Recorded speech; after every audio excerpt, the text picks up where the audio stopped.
Right now, on a Tuesday morning, we'll be joined by Tim, Luke, and Greg Strom, the frickin' frack of Nick and Knack. Appraise this. You can find the appraisal guys where? At tqag.com on the web or right here on a Tuesday morning. Good morning, guys. Hey, good morning. How are you? I am absolutely fine because we're expecting 10 to 18 inches of snow Wednesday night into Thursday. Wow. Hey. Hey, it's wintertime. It's here. Yes. What the heck? What can you do about it? But I do have a thing that I have to ask you about before you guys get into what you want to talk about. I just, for the heck of it, just to make myself laugh a little bit and feel a little less broke, a little more broke than normal. I just did a search, top sales, auction sales of art in 2020. And I'm amazed. I don't know why, but I still am amazed at some of the prices they see. Francis Bacon has won $84.6 million. Uh-huh. I know you're a billionaire, and I know it's an investment, but still, It's chump change. yeah, it's hard to it really is hard to wrap your mind around that because, like I said, most of the time. But there's another one that was sold, Wu Bin. Now, at least I heard the first artist I know of, but Wu Bin's painting went for $76.6 million, and most of this art when it's won't be seen. Correct. Yeah. Well, that's the one thing that we've talked about that on the show a long time ago with Jill, and I think both she and I are unanimous in this. Art is meant to be seen and enjoyed, and not squirreled away somewhere. Well, I'm looking at the third biggest seller was a Liechtenstein nude with joyous painting. Now, see, once again, there's another artist that I'm familiar with, a little more reasonable at $46.2 million. Well, that was a bargain at twice the price. Well, Right. it really is probably because 10 years down the line, they're almost priceless. Well, possibly, but what did you say the top number was?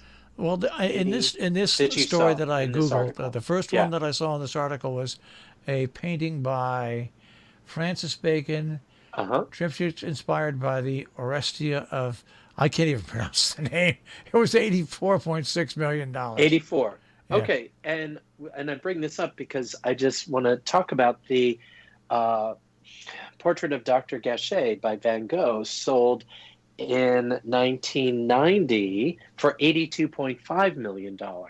And that was a record at that time. Now, these aren't the numbers that you're talking about are not record prices, but for 2020 and where the economy is, and when you look at things, it's actually things have been selling. They've been selling well, but also a lot of people have said that the great stuff people have held on to because they were a little leery. They weren't sure if this market, with the pandemic and with everything else, that things were going to sell.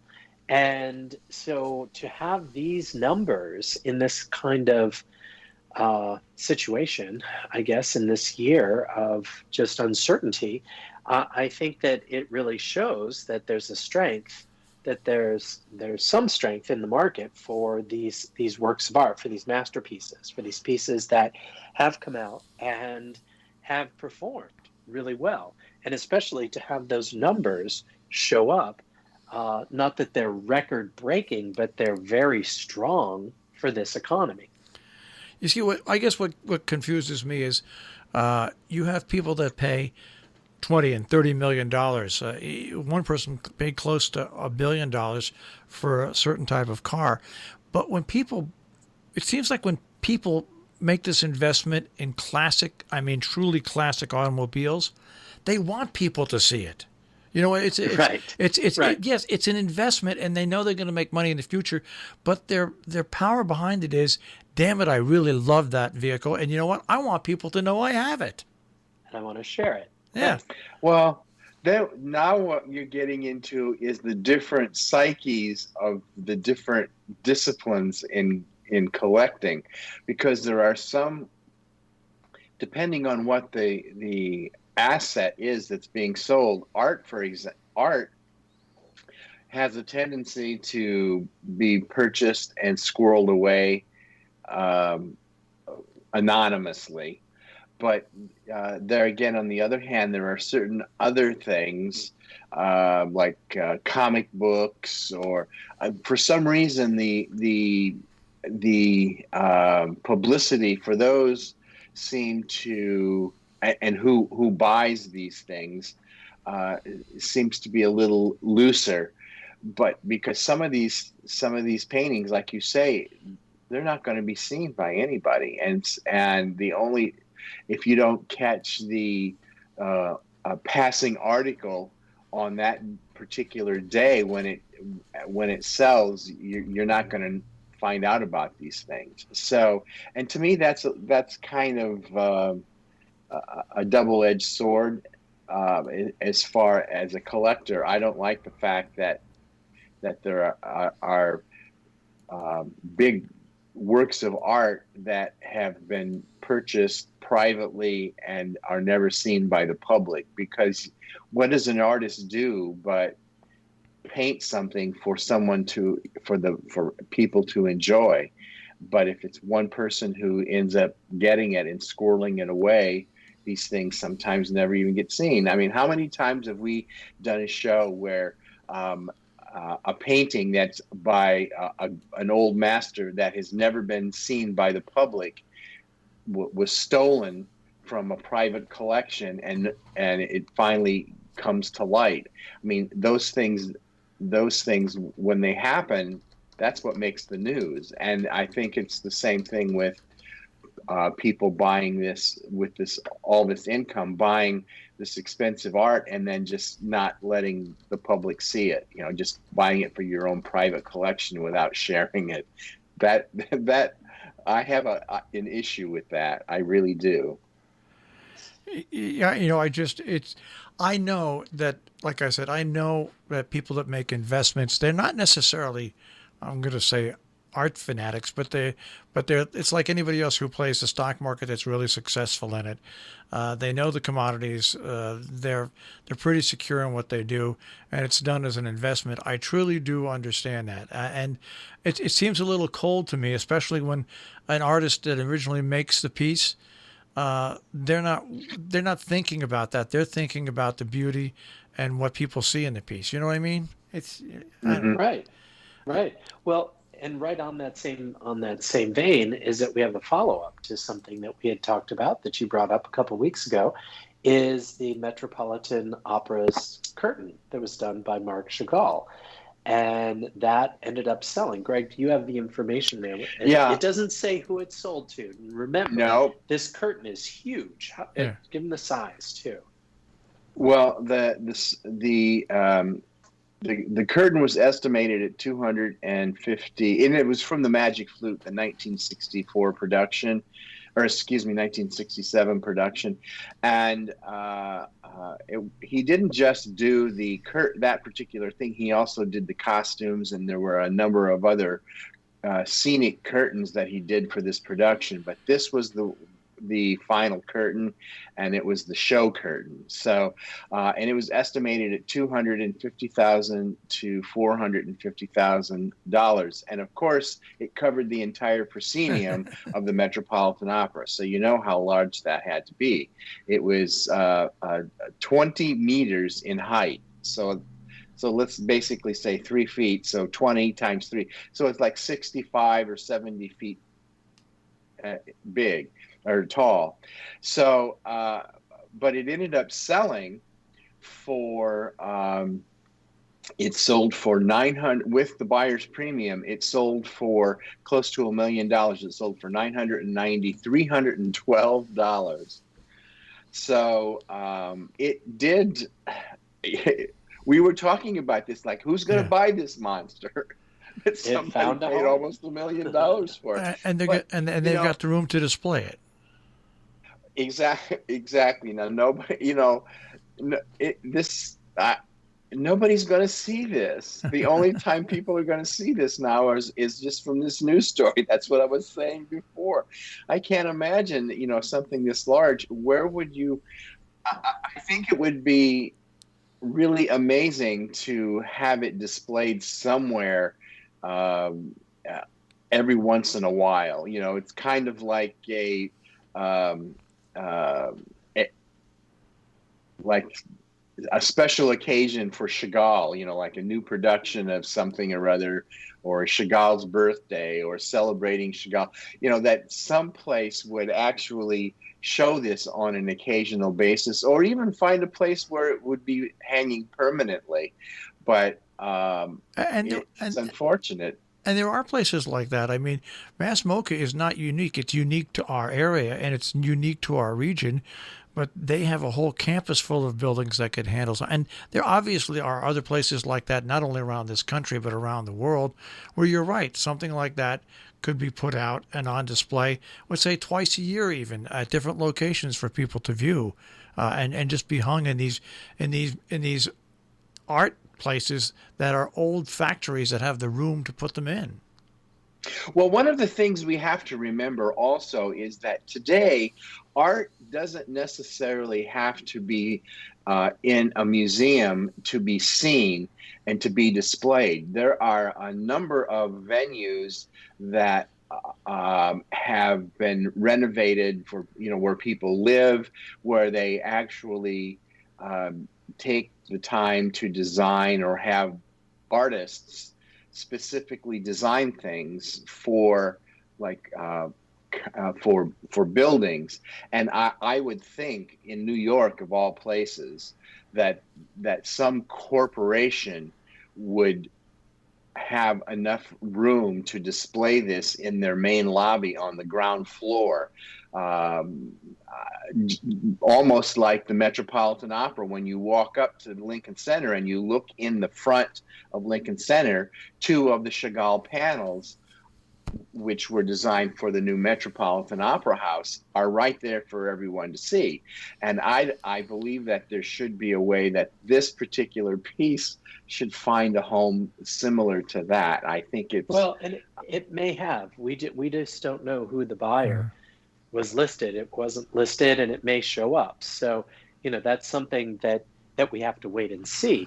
But that then becomes the new buyer's prerogative, but and what they're going to do. But you guys also interact with people that display this, and this is going to be a question that might get some people upset, but also the people that come to see art nowadays, they don't have the same etiquette they used to have.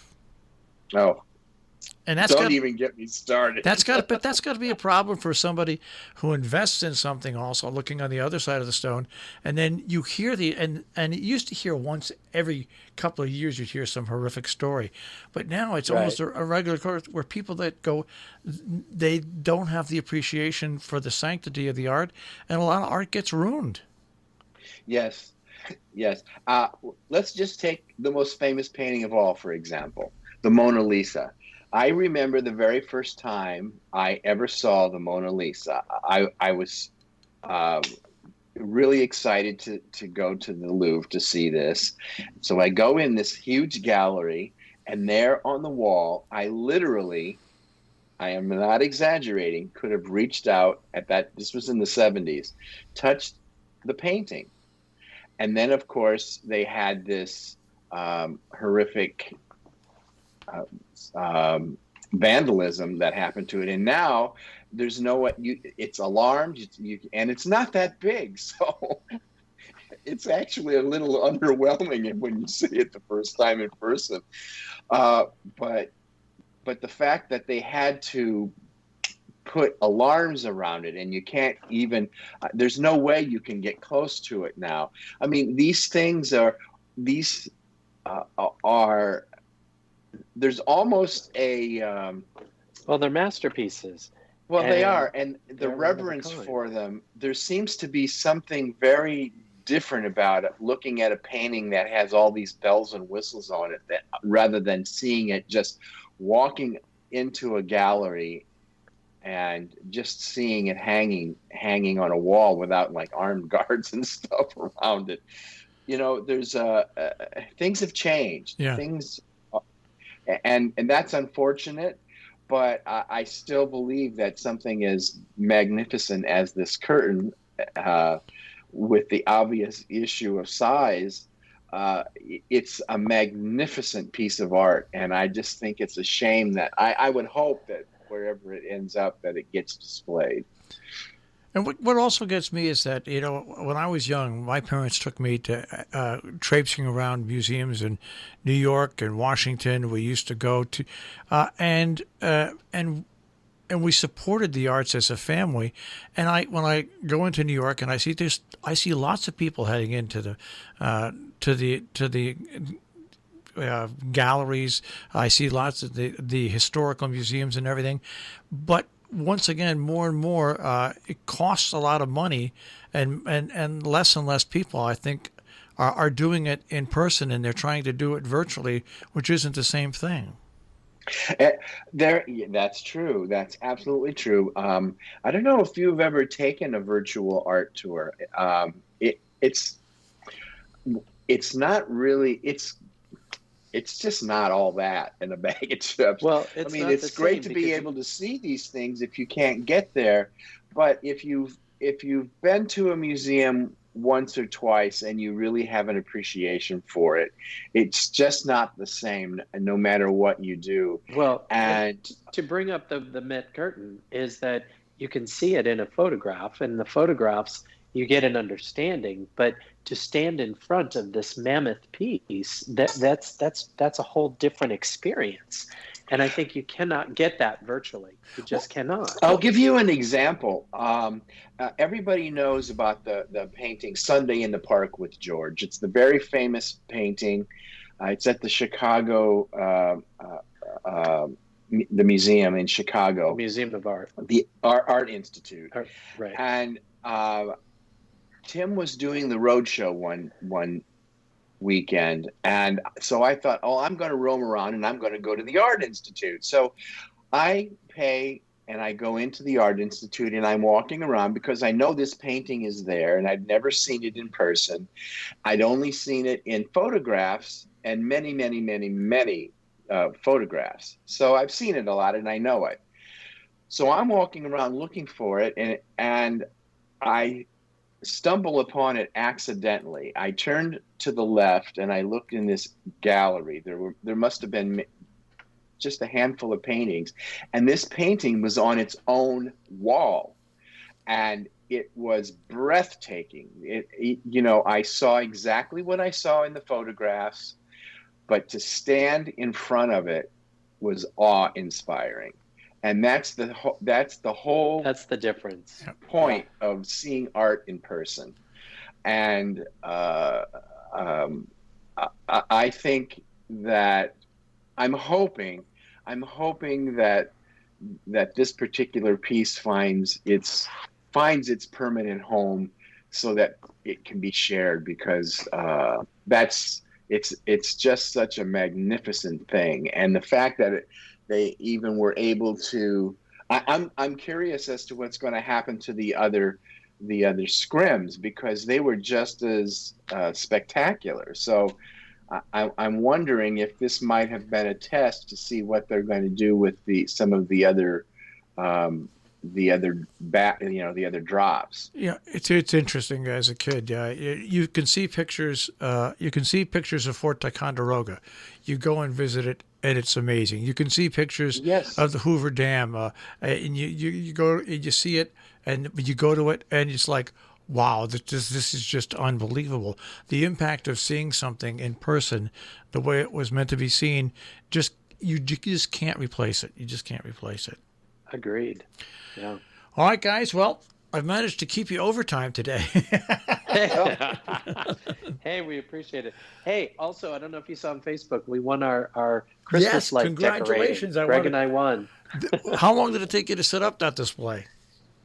How many? It was like It was a couple days, but we worked on it little bits at a time and designed it, put it up, and so we won in our community, which was a lot of fun. All right, congratulations. So we have bragging Thank you. rights. That's great. Yes. Yeah, we have That's bragging it. rights. All right, well, we'll do our holiday edition next week, all right? Okay. Perfect. All right, guys, Great take week. care. Have a good week. Bye-bye. Bye. Tim, Luke, and Greg Strom, the appraisal guys, the frickin' frack of Nick and Knack with Appraise. You'll find them at tqag.com on the web.